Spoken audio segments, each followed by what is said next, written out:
सकता है। तो ये सिर्फ नॉलेज पर्पज़ के लिए है, आप इसे कमर्शियल यूज़ में बिल्कुल भी ना लें। हालांकि 99% सर्किट चलते हैं, 1% ये भी हो सकता है कि कोई मिस्टेक से कुछ गलत लिख जाए या फिर वैल्यू इधर की उधर शिफ्ट हो जाए, तो उसके लिए चैनल किसी भी तरह से रिस्पॉन्सिबल नहीं है। चलिए आगे देख लेते हैं। यहाँ देखिए कुछ कंपोनेंट लिस्ट हैं जो कि इसमें यूज़ होंगी। तो यहाँ जो सर्किट में दिया गया था, जहाँ से मैंने स्टडी किया, वहाँ 2SC2389 यानी कि 2389 ट्रांजिस्टर दिया था। तो आपकी सहूलियत के लिए इतना कर दिया कि उसकी जगह C1815 यूज़ किया गया है और अच्छा काम करता है ये। मैंने यूज़ किया है, तो बाकी आप भी यूज़ कर सकते हैं। और ये सारी रेजिस्टेंस और इधर PF लिखे हुए हैं, ठीक है। तो इनकी वैल्यू भी अगर कोई 19-20 हो तो भी, क्योंकि मैं कोई इंजीनियरिंग नहीं करके बैठा हूँ ऑडियो बैकग्राउंड से, तो उसको आप नज़रअंदाज करें। आप अपने हिसाब से वायरिंग डायग्राम और वैल्यू को क्रॉस चेक जरूर करें अगर आपके पास कोई PDF है तो। मेरे पास जो PDF होते हैं, हो सकता है मुझे समझने में कुछ प्रॉब्लम होती हो या कुछ लिखने में टाइपिंग मिस्टेक हो जाए, तो ऐसा भी हो सकता है कई बार। तो मैं कोई 100% इसकी जिम्मेदारी नहीं लेता कि मैंने जो दिया है वो परफेक्ट 100% सही है। फिर भी कोशिश करता हूँ कि 99% मेरा सही ही हो, बाकी 1% कुछ भी हो सकता है। तो चलिए आगे देख लेते हैं। तो यहाँ देखिए आप इस तरह से ये जो 20 वोल्ट रेगुलेटेड आपको सप्लाई लेनी है, आप 7820 ट्रांजिस्टर का यूज़ कर सकते हैं, या IC होती है 7820 अपनी, वो यूज़ कर सकते हैं। उसके बाद से 270 ओम 1 वॉट में रेजिस्टेंस आप लगा लीजिए और ये सप्लाई आगे चली जाएगी। और इस तरह से आप 1815 ट्रांजिस्टर पे इसे जुड़ लीजिए यहाँ, जबकि ये 2389 पे था तो 1815 मैंने यहाँ यूज़ करके दिखा दिया है।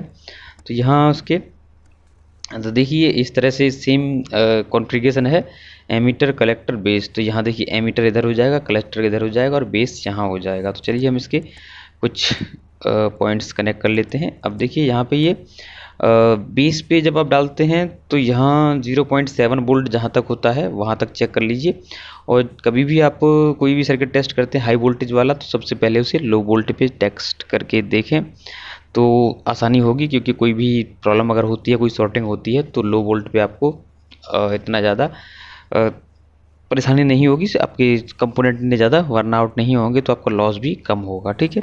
तो इस तरह से देख लेते हैं। यहाँ से देखिए इनपुट यहाँ से मिलता है, हमारा बेस पे आ जाता है और यहीं से फिर जो आउट मिलेगा हमें। और ये देखिए इस मेन लाइन को फिल्टर करने के लिए क्या होता है, यहाँ भी कैपेसिटर लगा है 1000 माइक्रोफेरेड।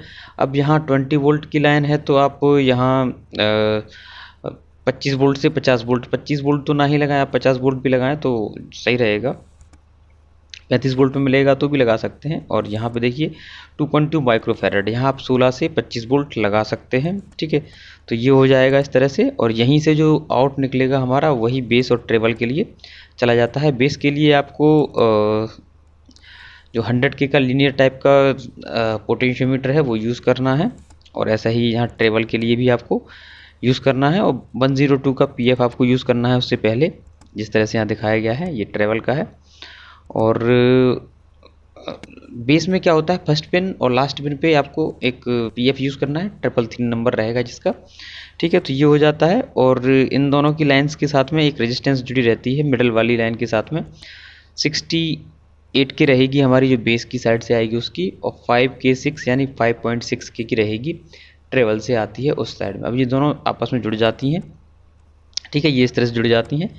और आगे का जो सिस्टम है वो भी देख लेते हैं। तो यहाँ इस तरह से कैपेसिटर लग जाएगा 2.2 माइक्रोफेरेड का। और अभी इसमें और बचा हुआ है, क्योंकि थोड़ा सा इसमें भी ऐसे कर लेते हैं नीचे, क्योंकि तीसरी पिन जो है उसका अरेंजमेंट भी हमें करना होता है। क्योंकि PF अगर ट्रेवल के पहली पिन पे लगा है तो लास्ट पिन पे भी लगेगा ही उसी तरह से। और यहाँ भी सेम उतना ही होगा, क्योंकि जितना हम ट्रेवल कट करते हैं उतना ही गेन करते हैं। तो इस हिसाब से 102 गेन की तरफ होगा, 102 कट की तरफ भी इतना ही होगा। तो यहाँ इस तरह से ये देखिए दोनों की लाइनें यहाँ जुड़ जाती हैं जाके, और ये क्या होता है, हमारा जो आउटपुट सेगमेंट होता है वहाँ ये लाइन जुड़ी रहती है। तो अभी यहाँ देख लीजिए एक ट्रांजिस्टर और यूज़ किया है C1815, और उसका भी कलेक्टर सीधे हमारी जो यहाँ मेन पॉजिटिव लाइन है उससे जुड़ा है 4K7 के साथ में। तो ये, और इसका जो एमीटर रहेगा वो सीधे नीचे हमारी ग्राउंड लाइन के साथ जुड़ा रहेगा 1K के साथ में।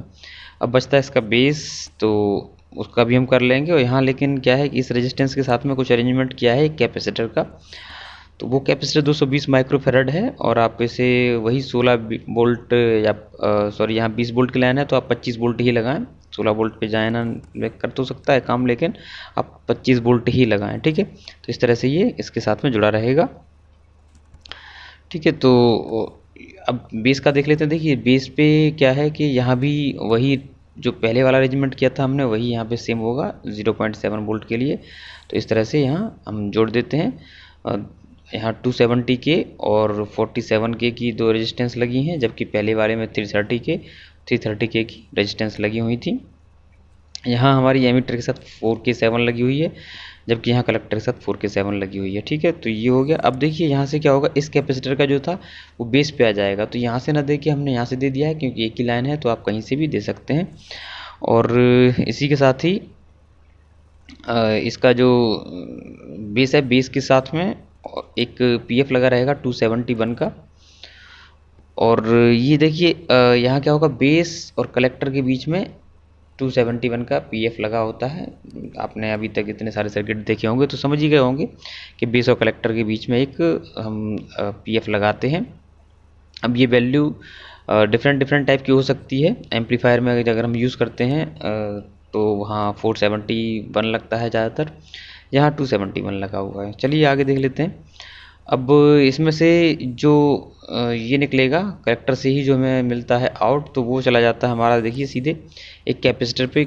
और कैपेसिटर से जो 2.2 माइक्रोफेराड, आप 25 वोल्ट ही लगाएं, और ये सीधा इस लाइन के साथ जुड़ जाएगा। मतलब ये हमारी आउटपुट लाइन है, और आउटपुट लाइन के साथ ही हमारी कट वाली लाइन जुड़ी रहती है इस तरह से। तो कलर भी सेम ही रखा है इसकी वजह से कि आपको प्रॉब्लम ना हो समझने में, ठीक है।